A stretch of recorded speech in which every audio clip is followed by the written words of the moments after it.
Hello everybody, my name is Jamall Bufford. I am project specialist for Washtenaw County, my brother's keeper, and I am a hip hop artist. I was born in Atlanta, Georgia and raised in Ann Arbor, Michigan. I currently live in Ypsilanti, Michigan. I went to Pittsfield Elementary School, Scarlett Middle School, Huron High School, and the University of Michigan. I graduated from U of M with a degree in general studies, which means I couldn't really decide what I wanted to do. And so most of my classes were in sociology, which is the study of people and groups of people and how they interact and correlate and work with each other. But I fell in love with hip hop when I was very young at Scarlett Middle School and all through middle school and high school and college. I've just been focusing on my hip hop career, which led me to working with young people and teaching them about the beauty of hip hop, the business of hip hop, and the therapeutic coping mechanisms of hip hop. That led me to my role now with Washtenaw, my brother's keeper. So good to be reading with you. I will be reading Izzy Gizmo by Pip Jones and Sarah Ogilvie.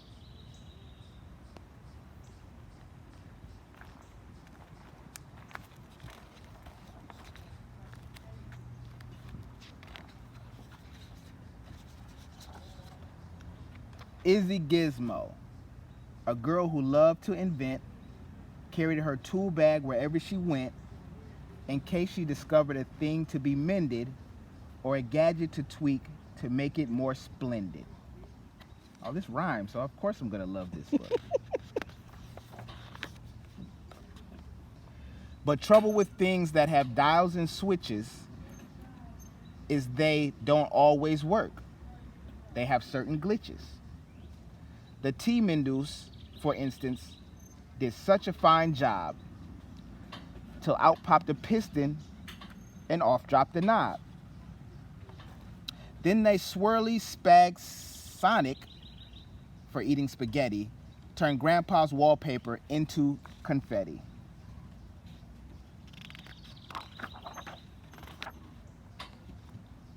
The Beardtastic had Grandpa near perfectly styled, till the foam overflowed and the clippers went wild.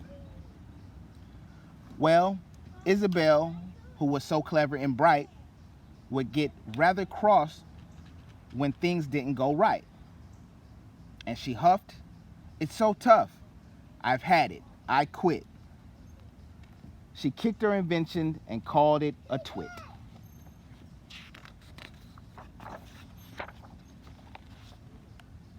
Isabel fumed. Grandpa smiled and chuckled. "You can't just quit 'cause the thingy bob buckled. Now, trust me, young lady. Sometimes you need to try again and again if you want to succeed." Perhaps Grandpa was right, but still Isabel sighed. She picked up her tool bag and wandered outside, kicking the stones on the path as she walked. Izzy jumped at a bump. Up ahead, something squawked. See the birdies in the trees? And hear the birds? From the clouds, a poor crow had taken a tumble and landed, kapoof, in a feathery jumble. Izzy ran to the vet's, but he just shook his head. "His wing is too broken to fix," the doc said. Perhaps take him home, and there you could try to teach him to live as a crow who can't fly." Aww. Poor thing.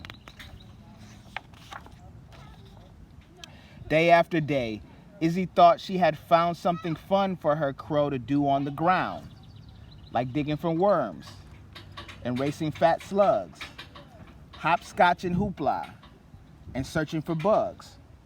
But the heartbroken crow simply gazed at the sky as the other birds sang and flew happily by.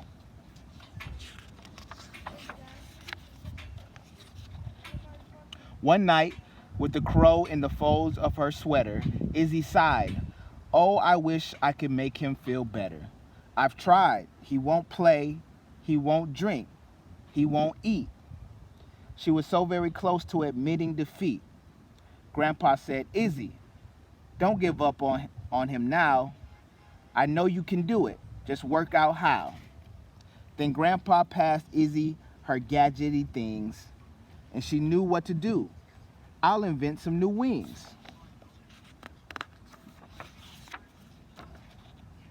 Izzy piled up her books, and she started to read. Then she made a list of things she would need.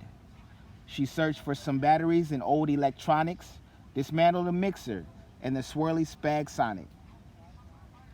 The crow watched, entranced, and he held Izzy's drill, while she bent, bashed, and battered, and walloped until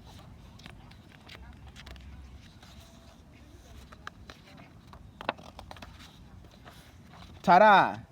Izzy fastened the wings with a strap, but they hummed and they twitched, far too heavy to flap. Arg, Izzy yelled. I'm no good at succeeding, the crow softly called, his beady eyes pleading.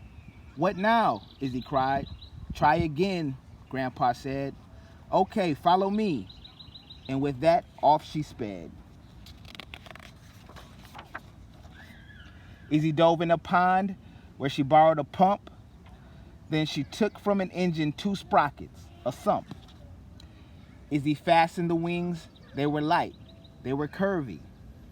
But the wings, the wrong shape, turned the crow topsy-turvy. Or upside down. I give up, Izzy yelled with a furious frown. The crow sadly cawed as he hung upside down. Izzy unscrewed the head from the shower, found special circuits to adjust the wing's power. And finally, using her trusty old pliers, she borrowed the motors from 2 big blow dryers. I'm sure she wasn't supposed to do that. Yes, Izzy said. The right shape, perfect weight. But one wing flapped madly, the crow couldn't fly straight. I've had it, yelled Izzy, heading straight for a bend, but the crow blocked her path. He just wouldn't give in. The crow is persistent. Izzy twizzled and tinkered, and using his beak, the tip-tapping crow gave the screws a good tweak. Then he loosened the cog from Grandpa's old mixer. You can fly, Izzy cried. Oh, your name should be Fixer.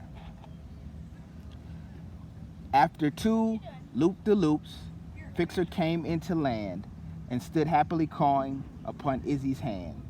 You tried very hard, Grandpa said, and succeeded. You kept at it, Izzy. You did what was needed.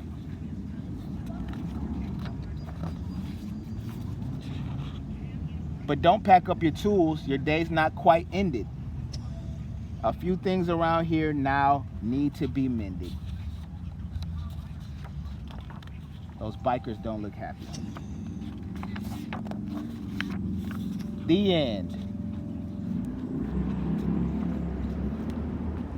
That was awesome. Izzy Gizmo teaches you about invention and engineering and science and nature and being inquisitive and all that good stuff.